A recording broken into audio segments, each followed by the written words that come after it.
You're now listening to Sound Talent Media. Check out more shows at soundtalentmedia.com.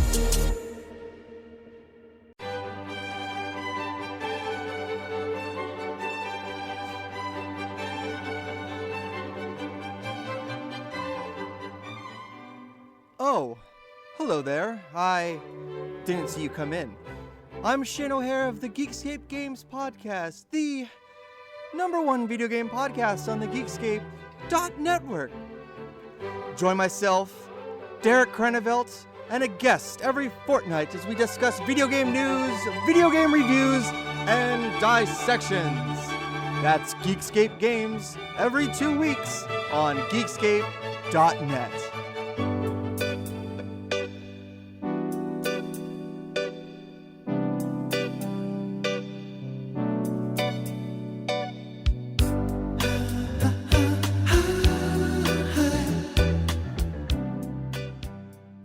Today is our 150th episode, so we had to bring the heat with an undeniable 80s jam.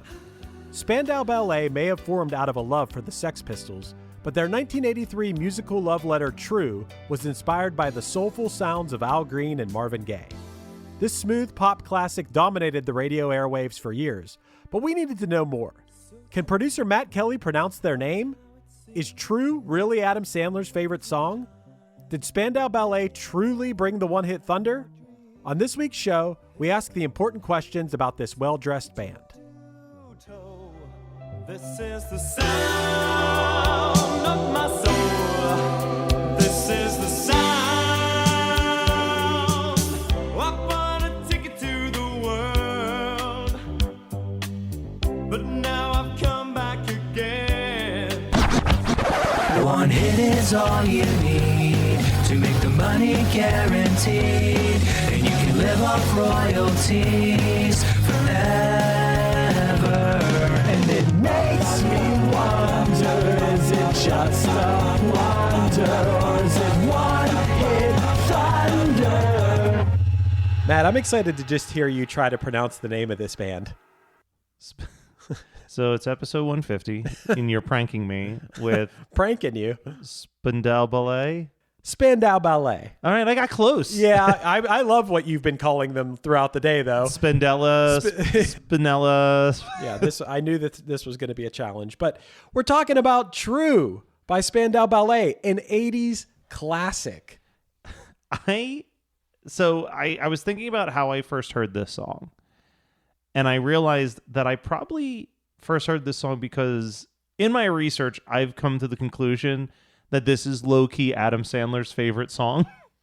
Oh, it's in a lot of... I mean, it has to be in The Wedding Singer. It's in The Wedding Singer. That's the first time I heard it. So I'm going to read a list of the movies and TV shows that it appeared in, and at least, I think, 3 or 4 of them are Adam Sandler vehicles. Really? So it appeared in Pixels, Adam Sandler, 16 Candles, Charlie's Angels, Crazy Stupid Love, Hot Tub Time Machine, 50 First Dates, Adam Sandler, The Wedding Singer, Adam Sandler, Angus, and Modern Family. Yeah. I mean, this is the ultimate 80s slow dance at the prom song.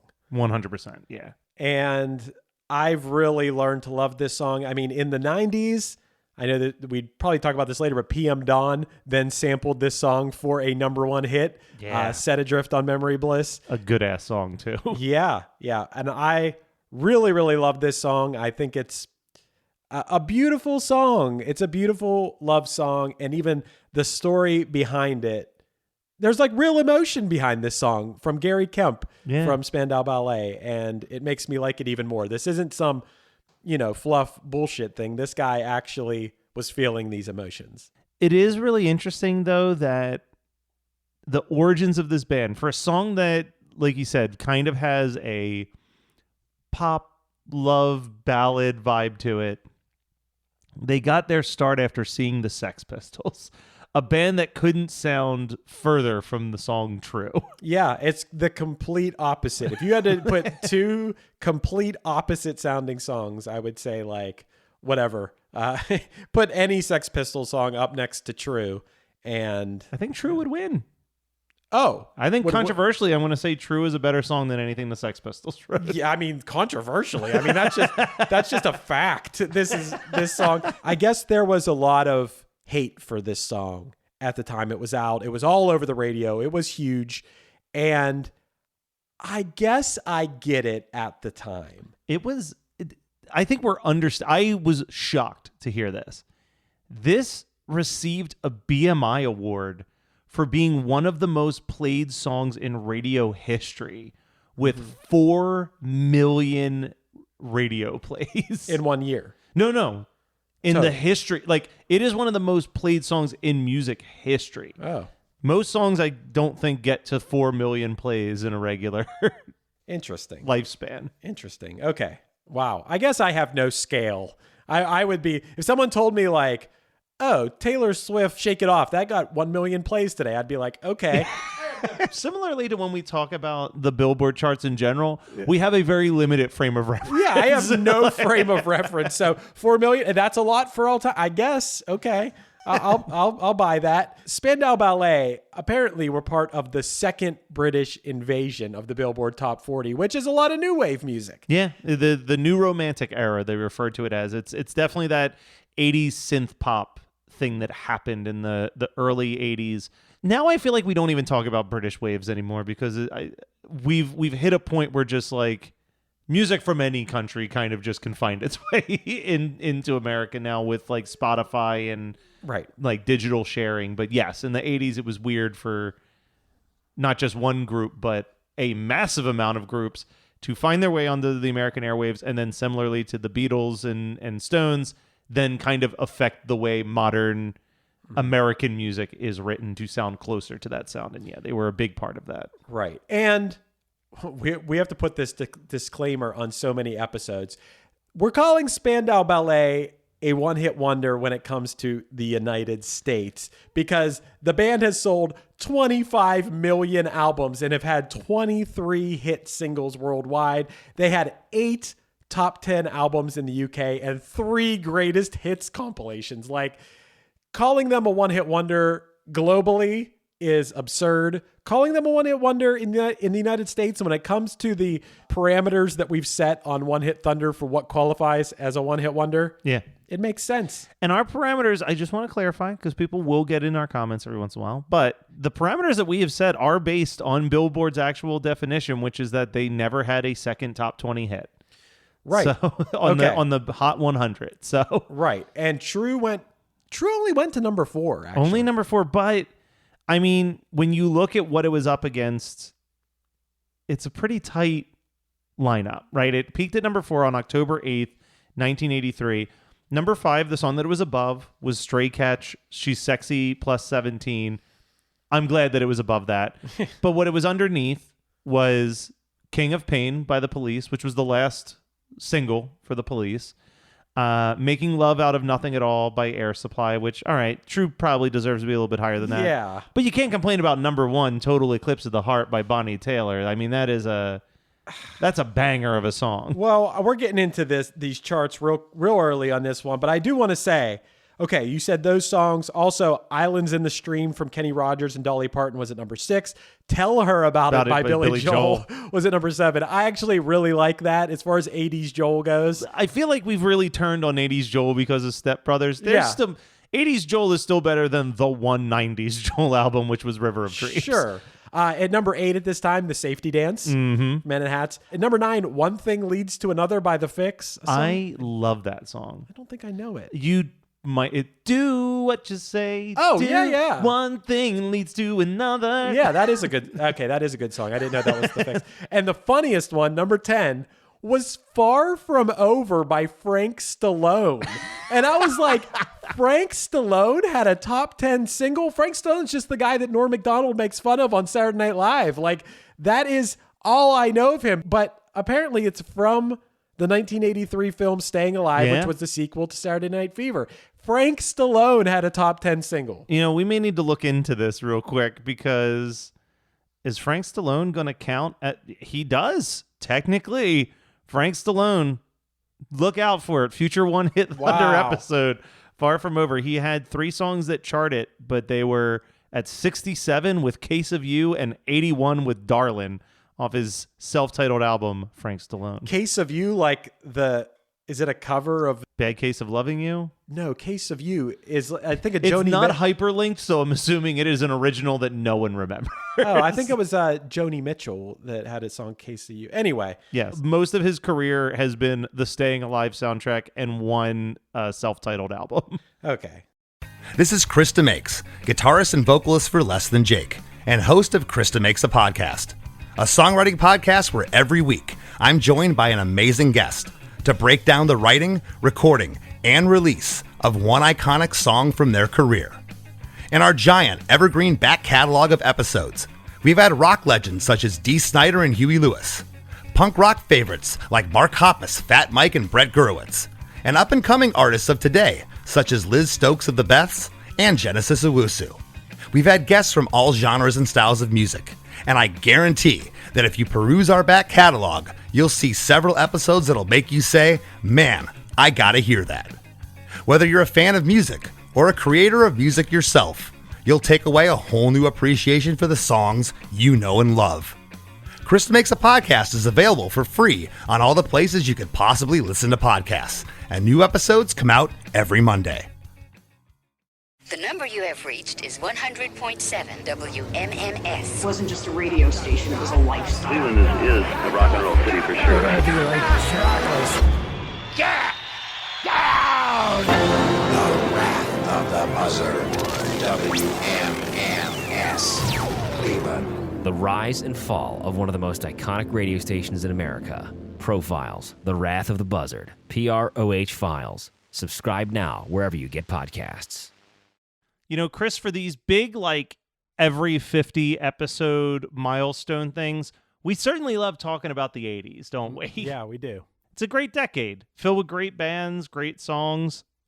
But you know what they were also really great at? Merchandising those bands and those songs. Yeah, I have a serious lack of t-shirts and just merch in general of my favorite 80s artists. And I actually went on rockabilia.com, our sponsor, rockabilia.com, to see if I could find a sick Phil Collins shirt. I went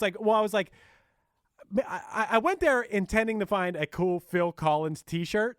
And what I found, yes, there are Phil Collins t-shirts, but there are Phil Collins polo shirts that have his name, like, you know, like on the breast with two drumsticks between Phil and Collins. And it's an embroidered shirt and it's pretty awesome, man. Yeah, man, it was the golden age of MTV, and that drumstick shirt is a must-buy, clearly, for Phil Collins. Yeah, I think so, and it's reasonably priced on here, too. And even more reasonably priced if you use our discount code THUNDER when you check out to get 15% off your order. And I like the fact that everything is officially licensed on rockabilia.com. Everything, you know, you're not getting any of that knockoff stuff. I know I talk about that in every one of these things, but that's important to support artists that you love so you get more music from them. Exactly. And rockabilia.com, like you said, it's all officially licensed and it's reasonably priced. And it's going to be even more reasonably priced when you use the discount code THUNDER to get that extra 15% off your purchase. That's a good point that I just made like 5 seconds ago, but I'm glad you said it again, Matt, because it needs to be said, just like it needs to be said that they have over 500,000. Matt, I got to tell you, that's 500,000. You realize that's 500,000 items? We're talking everything you can imagine. T-shirts, polo shirts, Phil Collins polo shirts, Phil Collins crew neck sweatshirts, Phil Collins pullover windbreakers. I mean, dude, I'm seriously on here right now. There's an amazing Phil Collins baseball cap. I'm seriously going to get that. I was looking up what 80s things I could buy on here, and I saw that they even have a King Diamond action figure available, dude, on their store. Dude, the action figures are amazing on there. They've got some T-shirts from King's X, the prog rock 80s hair metal glam band. Yes. There's some deep cut stuff over here on rockabilia.com. Yeah, rockabilia.com is the place to go for merch. This stuff never goes out of style. It's always cool. And, you know, it accounts for probably 40% of my wardrobe in general. I'm talking about band T-shirts mainly, but Rockabilia kind of has it all. Back to Spandau Ballet. Gary Kemp, the band songwriter, very clean-cut guy in a suit. The whole band, Very clean cut. Yeah, nice look. They had a good look for a band that started in kind of the punk and rock realm. That was a decision. That was a conscious decision. Like, we're going to look like proper English gentlemen in this band. And they sure did. Go watch the video for True. You'll be like, these are dapper men. And I dig it. I think it's cool. I don't know. I think that maybe doing that made them come off like, which they kind of are, adult contemporary. A little bit. I do want to talk, their shift in musical direction was really interesting because, like I said, they discovered the Sex Pistols, did a bunch of like punk covers and like these fast cover songs, and they were a rock band. They had a bunch of different names, but then they discovered the underground nightclub scene, and that's when they started to switch to like more electronic sounds in their songs. And as they shifted to that electronic sound, they needed a new name. Mm-hmm. And their friend Robert Elms suggested that they change the name to Spandau Ballet. I was so close. Spandau Ballroom. A phrase which he had seen written on a wall during a weekend trip in Berlin that said, Randolph Hess, all alone, dancing the Spandau Ballet. Yeah, and I don't really know what it means. And actually, I make fun of you a lot, but I could be pronouncing it wrong too. I think I've heard it pronounced Spandau Ballet. Yeah, for all I know, it's a made-up word. Okay, but all right. I'll see if I can find a definition for that real quick. Well, so it is a German machine gun. Oh wow! Okay, that was unexpected. That was not what I was expecting. I thought it was going to be a type of ballet dance. Yeah, so did I. So interesting. Gary Kemp, at the time he wrote this song, well, his brother's in the band too, yes. I believe, was living with his parents still. They both were living with their parents when they wrote this song. And at the time, Gary Kemp had what sounds like a crush on Altered Images singer Claire Grogan, who, if you haven't heard Altered Images, go watch their music video for the song I Could Be Happy. They're very new wave. The song is really fun. And hey, Claire Grogan, for an English new wave singer in the 80s, she's cute. Yeah, she had like a British Cyndi Lauper look a little bit. Yeah, she's like, short blonde hair and just, I get it, Gary Kemp. Yeah. But Gary Kemp, he's a shy guy. He, instead of professing his love to her, he put it into song and created this beautiful song. Did you read who he was inspired by when writing the song? Because I can kind of hear it now that I think about it. Al Green and Marvin Gaye. He said he was inspired by the music of, and now listening to him, like, I kind of get that. Well, also I saw that the opening line of the song was inspired by the Beatles' Dig a Pony. Yeah. Where he does that, kind of the ha, ha, ha, ha, ha thing was inspired by, go listen to Dig a Pony. It's also a ha, ha, ha kind of thing.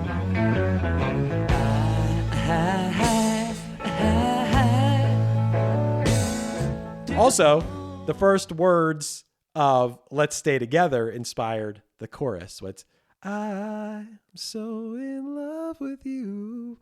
Oh man, I'm no Barack doing that, but man, I think Let's Stay Together is one of the greatest songs ever written. We've talked about this before, but is there a better genre of music for just unstoppable hits than just all of Motown? Yeah, I don't know. To be fair, I don't know if Al Green was Motown, but he might as his sound. He might as well have been. His sound was very Motown. Yeah, it's just that whole. It's like just hits. It's just hit after hit. Right. I would never have thought of like Al Green being an influence on True for some reason. That didn't. But then once someone says it, I'm like, okay. Yeah, I would never have come to that conclusion on my own. Yeah, I had to be guided to it for sure, but it makes sense. Right. And so this is where it's really interesting. And Matt, I got to tell you, written songs about people in my life, and there is nothing that makes me more squeamish or more like, oh, like, no, please don't bring that up to me or talk to me, than someone knowing that you wrote a song about them, or that, or even someone asking you about it. It is one of the most uncomfortable things in the world for someone to know that. Even if you were, like, I'd rather someone never know that. And I don't know if everyone feels that way, but I can't imagine what it was like for this guy, this song becoming this huge hit. And then Claire Grogan, I can't imagine like what she must have been feeling. I think I would be psyched if I were her just because it's such a good song. It's a really good song. But what if Gary Kemp was weird? What if she's like, sorry. I mean, there is an element of like, I guess the question comes into play of like, how well did he know Claire? Like, was this a song written by a girl that he saw on the television set, or was this like a group that they toured with a couple times and became friendly with? And he was like, oh no, I'm developing feelings for my friend in this band. I think that's the case because apparently she had given him a copy of the book Lolita. And he read it and he underlined the phrases pill on tongue and seaside limbs, which then he turned into the lyrics, take your seaside arms and write the next line, oh, I want the truth to be known. And as far as the pill part. Yeah, thrill in my head and a pill on my tongue. Yeah, dissolve the nerves that have just begun. So he's taking something that was shared between them and using that in his lyrics. And dude, I do that. I've done that so many times to the point where I'm like, it makes me cringe. But people do that. Yeah. Well, the very next line he even says, listening to Marvin all night long. This is the sound of my soul. So it's him dropping a reference to the fact that Marvin Gaye was an inspiration on the song as well there. Right. He's got, you know what? He's got some good little hints to what was like the inspiration of this song just kind of scattered amongst the lyrics. in the actual, he just comes out and says it. Yeah. You know, and I think that's really cool. I think the fact that these lyrics are so personal and are so real makes me like the song even more than, I mean, I love this song, so makes me like it even more. I thought it's funny that they recorded this album. So this song was recorded in the Bahamas. It just sounds like the sounds of the Bahamas. Yeah, I mean, I don't know. I don't know what the Bahamas sound like. I haven't been to the Bahamas, but I could imagine listening to this song and looking out at a beautiful sunset over the beach. Yeah, would be amazing. Could you imagine like slow dancing to this, like by the ocean? And I mean, it just paints a nice picture. He said that when they played this song back in the studio, everybody started singing along, including the road crew, which I was like, you brought your road crew to the studio in the Bahamas? That's nice of you. I mean, as far as I knew, you were living with your parents when you wrote this song, but apparently you could also bring your road crew to the studio. That's beside the point. But what he said was they knew it was a hit because everyone was just like singing along to it just on playback from the board. They knew. As far as the song itself, like I alluded to earlier, the song is very divisive. Some people think it's a perfect song. Other people think it's the worst song of all time, which I would never agree with that. I think this is a great song, but if it's the 80s and you're kind of sick of the radio and you're sick of the polished sounds that are pummeled into your ears by radio and this constantly comes on, I could see this song maybe driving you crazy at the time. But now that we're in an era where it's not necessarily shoved down our throats as much, I think it's amazing. Yeah, no, and something that we do need to tap onto, because you did say, hey, this only hit number 4, but it was a multi-format hit in the United States. So it hit number 4 on the Billboard Hot 100, but it was a number 1 adult contemporary hit. And I don't know what the U.S. cash box was, but it was a number 4 hit there. And it even entered onto the U.S. R&B charts at the time of its release. So it was hitting like, there is something to be said about if your song can hit multiple different charts because it fits into a few different buckets. I mean, this song has a appeal across the board, but not everybody loved it. The sentence I pulled from Wiki said that the critics were sharply divided on the song. One described it as an absolute perfect song, while another critic called it the worst song of all time. Right. Yeah. So I don't know where I stand on that. You know, why someone, that's ridiculous to say it's the worst song of all time. Yeah. Like that's just outlandish. Well, they hadn't heard Thunder yet. Yeah. Imagine Dragons Thunder hadn't come out yet. When they went on tour for this, they did wear their suits. They were very clean cut. I feel like the singer, Claire Grogan, I never saw, I was like, did they end up together? No. I saw no evidence that they ever had any kind of romantic relationship, which is surprising for such a good song. I would think that Maybe ladies were swooning for this. I mean, he's a handsome guy. Maybe he was a nerd. Yeah, he could have been. I mean, so this song really did put them on the map in a big way. So much so that I read that they were the first band that got approached to be part of Band-Aid, the Do They Know It's Christmas thing, and were one of the first bands offered Live Aid. Yeah, at the time of this song's peak. So they must. And part of me feels like, that's probably because the song was so massive, but also like if you were trying to put together a charity single and you're trying to get all these big stars from the 80s to basically volunteer their time to record this song, you must have a pretty good reputation to be the first group that you're going up to. You know what I mean? Like, you're not going to... Right. You're going to want to start with a band that like has a good enough reputation that you know that they'll probably say yes to your philanthropic goals. Right. Like, hey, they played Live Aid, and the global audience for Live Aid was estimated at 1.9 billion. Yeah, because people could watch it anywhere. Yeah. Dude, billion. Do you ever think about what a big number a billion is?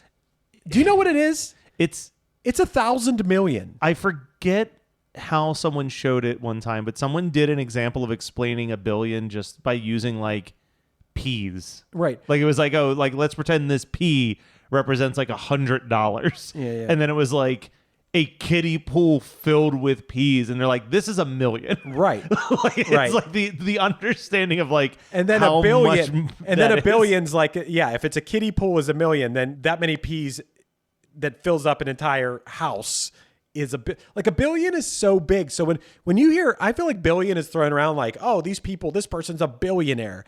That's 1,000 million. Yeah. That's 1,000 million. 1,000. So 1.9 million. So let's just round it up to 2 billion. I never thought about that. Because you're like, oh, $1 million, you get to $1 billion real easily. No. That's 2,000 million people. Almost 2,000 million people could have been theoretically watching them. Say that only half were watching. 1,000 million people. If 1% of those people go buy your record, it's platinum. Yeah. 1%. That's chaos. That's a number that we shouldn't throw around lightly. That's kind of why I think billionaires shouldn't exist. No one should have that much power. $1,000 million? Yeah. Why should any one person have that much power? And that's a whole other conversation, but it's a lot of people to play. That is a lot. That is a ton. Now, it is worth noting that they did slide quickly out of the U.S. charts, but they didn't completely disappear.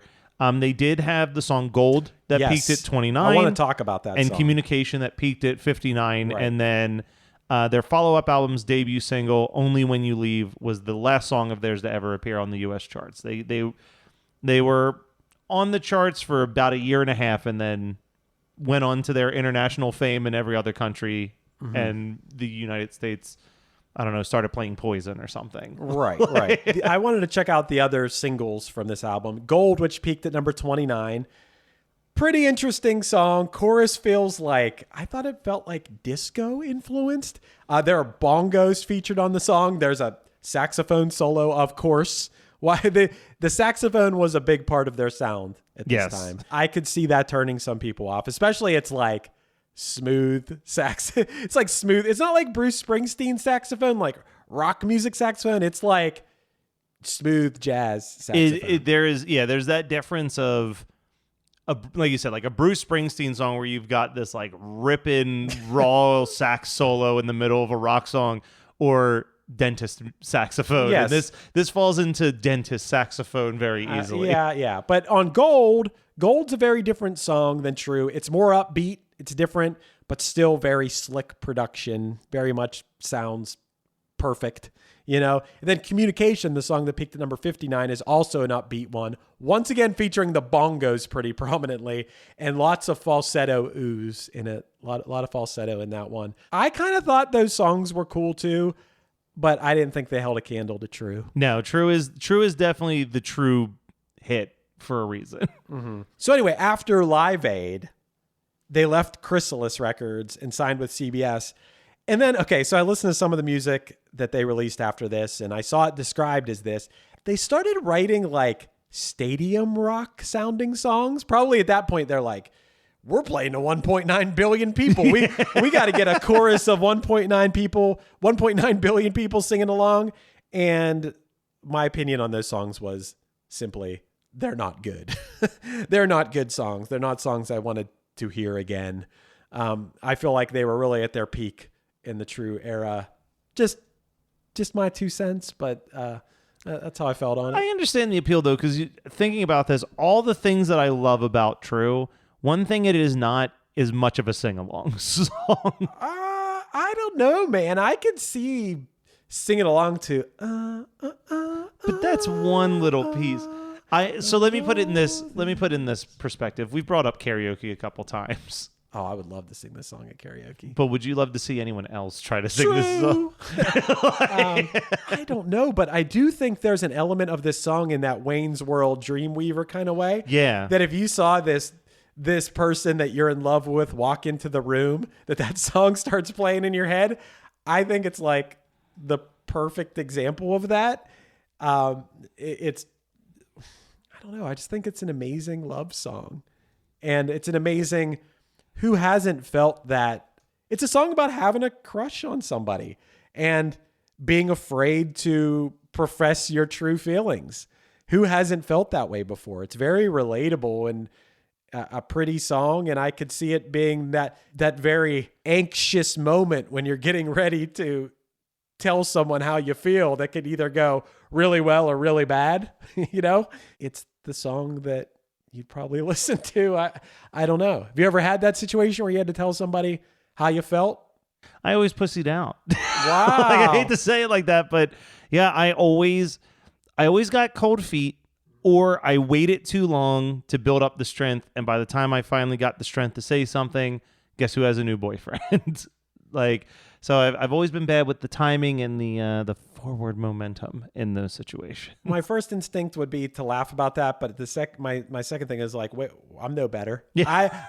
Any relationships I've had in my life was always just kind of like an instantaneous mutual thing. It wasn't like a period of longing and, oh, when am I going to, make my move or whatever. And I'm always very, very not, I've never really done that, put myself out there, because I always felt like, oh, if they were interested, they would show some sort of interest that way. I got to say that I've always, throughout my life, been very shy. I've been a very Gary Kemp kind of guy my whole life. My instinct would be to go write a song and hope they hear it and hope they, I don't know if it worked out for Gary Kemp. Maybe it actually worked out better. Maybe he obviously didn't end up with Claire Grogan, but no. I could imagine that there were a lot of ladies who were interested in this handsome, clean-cut guy who wrote this beautiful song. Did you see that there was also a documentary made about them? Which, here is a fun, coincidence maybe. Episode 100, we talked about Aha. Uh-huh. And if you remember, in the Aha episode, we talked about how they had a documentary debut at South by Southwest pretty recently about the history of their band. Well, won't you know, episode 150 in 2014 at South by Southwest Film Festival saw the debut of the archive-only feature-length documentary biopic, Soul Boys of the Western World. Wow, Soul Boys. Yeah. I like that. Are you a soul boy? I like to consider myself a little bit of a soul boy. I hope that I'm at least a little bit of a soul boy. I don't mean, I don't believe in the soul. I believe in soul, not the soul. Okay. Fair. Fair. And the only other thing I really had written down that I just wanted to mention was you brought up PM Dawn, made this a hit in their own. The song was covered and sampled also by Nelly, Lloyd, the Black Eyed Peas, and Paul Anka. Really? Yeah. Huh, interesting. I mean, I would prefer to not listen to any of those covers and just listen to the original, followed by PM Dawn. Right. Well, PM Dawn, we're not going to get to do an episode on PM Dawn because they actually had 2 hits, right? They did have 2 hits. Spandau Ballet, Thunder or Blunder, how you feeling? I mean, this song rules. Yeah. I wish I got a chance to really dig into the rest of their catalog, but this song's really good. And this is a song that I used to be like, ugh, this song. Like, it was just like, it felt like a cheesy song, and now that I've dug deeper into just this song alone and listened to it a couple times, like, this is such a good song. It's such a good song. Mm-hmm. So I'm going Thunder with this one, I think. I listened to a lot of their catalog in preparation for this episode, and I did think some of the other songs are pretty decent, but also I probably would never listen to any of their other songs again. Yeah.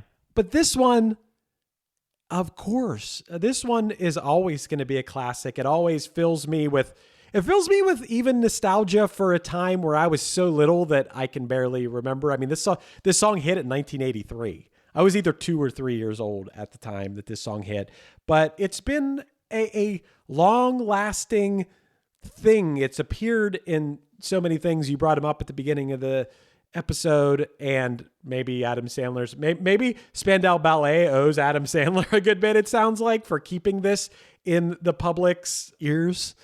I still got to go with Thunder for Spandau Ballet. I think they're cool as hell. And even if I don't love Communication as much as True, it's still pretty good. And I think this band is cool. And I think that maybe listeners, if they dug in, might like some of their other stuff too. I like it. All right. Something is wrong.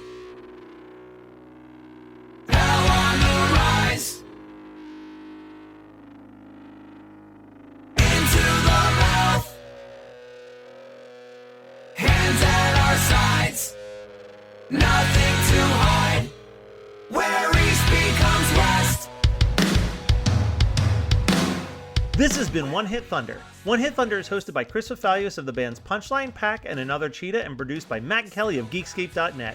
Underneath me, you're hearing Into the Mouth from the Punchline album Delightfully Pleased. Visit punchline.com for merch, tour dates, and news. We're on Patreon now. Become a patron and get bonus content, early episodes, and a chance to vote on future episodes at patreon.com/OHT podcast. Do you want to start a podcast? Then contact Chris and myself at weknowpodcasting.com for how we can make your show sound as professional as possible. Be sure to rate, review, and subscribe to us on your favorite podcasting app. And tune in next week for more One Hit Thunder. Be around, so nothing is wrong. Nothing is wrong. Nothing is wrong. Nothing.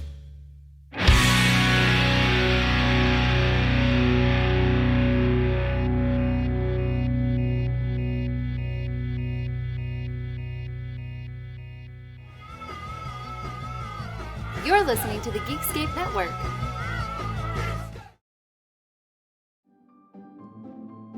Greetings from Evergreen Podcasts. We're rolling out a listener survey and we want to hear from you. The information in the survey will help us gather statistics and in turn make our shows more appealing to advertisers.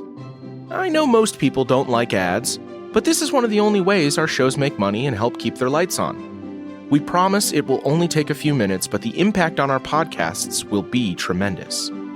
As a token of our appreciation, we'll randomly select one lucky participant each month to win an exclusive merchandise package from Evergreen Podcasts. Head to evergreenpodcast.com/listenersurvey to help a show and possibly get some free stuff for doing so. We can't thank you enough for the support. Now back to the show.